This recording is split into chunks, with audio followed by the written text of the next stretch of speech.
We're going to preview from the Ohio State perspective, and let's dive right into it tonight, guys. The game is this Saturday. It is 12 p.m., 12 nooner on Fox. It's a big noon kickoff game there on the Fox network. Looking forward to that great crew again, and unless you get the chance to be at the game, and if you are, make sure you are loud and proud. They are calling for the loudest crowd in Ohio State history this Saturday. They want this place rocking. Taking a look at the history of Ohio State and Penn State by the numbers. Ohio State leads the all-time series 23 games to 14. Ohio State has won the last 6 in a row. That is also the longest winning streak by Ohio State in this series. The last loss to Penn State was in 2016 by the score of 24-21. Of course, last year, Ohio State won 44-31 in what was the greatest game by a defensive end in JTT. Let's see. Last meeting in Columbus was 2021. Ohio State won 33-24. Largest margin of victory for the Buckeyes came in 2013. That was a 63-14 beatdown.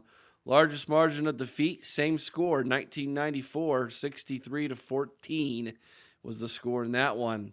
Penn State's longest win streak of Ohio State is 4 games. That came between the years of 1912 to 1964. Like we said, Ohio State's in the midst of a 6-game winning streak that began in 2017, and hopefully Ohio State can add to that this Saturday with their 7th win in a row.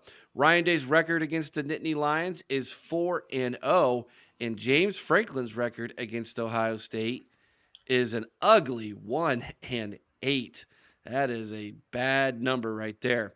Looking at the last 10 games between these two teams, as you can see, Ohio State is 9-1 in the last 10. 2016, that was the 24-21 loss to the Nittany Lions, and it's been pretty close for the most part. There's been no game other than 2013 where you see that 63-14 score. The rest of them, all pretty close. 2015 was 38-10. That's a 28-point score. But look at 2017, 39-38.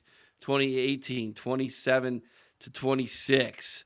2019, it was a little bit more of a distance there, 28-17.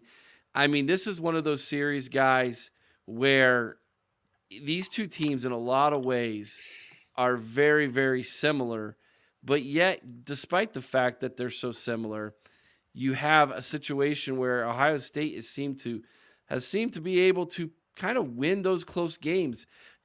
Kind of getting your feel here, Aaron. Why do you think Ohio State's been so successful in those close games?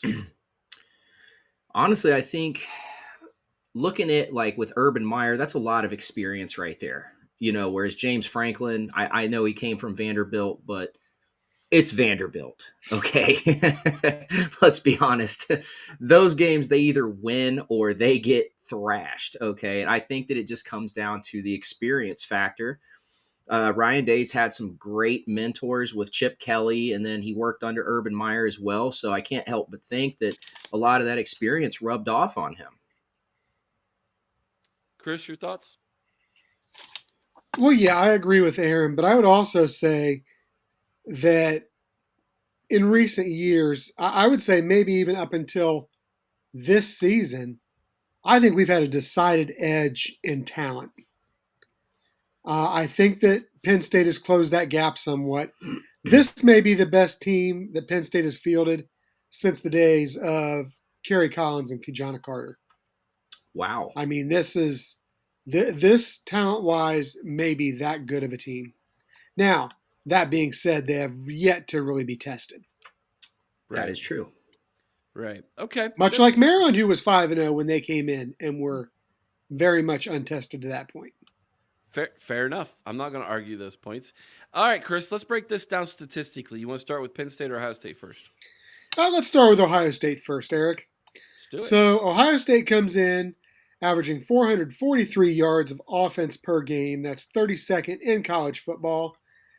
They're actually up to completing about 44% on third down, 40th best in college football.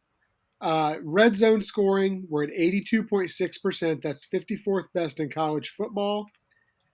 Defensively, now this is where we've seen tremendous improvement. 7th overall in college football. Turnover margin, we are +2 now, 21st best in college football. Penalties per game, again, I think we've seen a large improvement here as well. 6.67, that's 56th best in all of college football.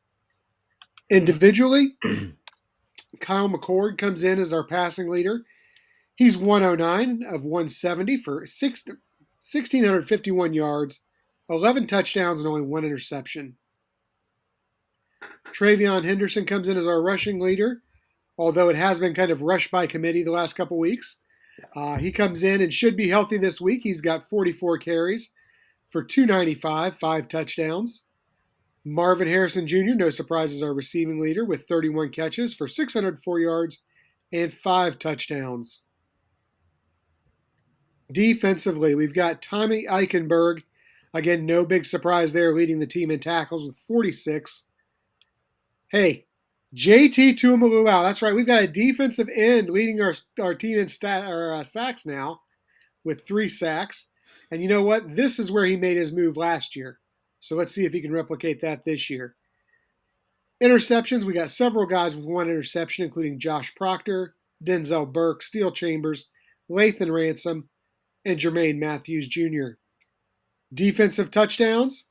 Hey, we've had a few of those this year too, guys. We have Josh Proctor with 1, Tyleek Williams with 1, and Jermaine Matthews Jr. with 1.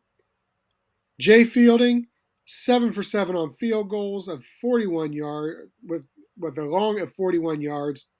And we actually saw him miss an extra point last week, which makes him 27 of 28 on the season. It was in the air over there in West Lafayette, you could say. It wasn't just in the air. If you guys watched any of the pro football games, I mean, you had San Francisco's kicker miss 2 field goals. You had Cleveland's kicker miss a field goal. Everybody was missing field goals last week, Eric. So let's flip over to Penn State now. Penn State, they come in averaging 426.7 yards per game on offense. That's 42nd best in college football. Third down conversion rate, they are at 48.3%. That's 19th best in the CFB. We got red zone scoring. Now, this is impressive at 93.9%, 15th best in the country. They are the number 1 defense in the country. Again, they're playing teams like UMass. So what do we really expect? Their powerhouse was Iowa. That was their powerhouse offense they faced, Iowa. So, turnover margin, they are +10, second best in the country. Penalties per game, 5.17. That's good enough for 39th in the country.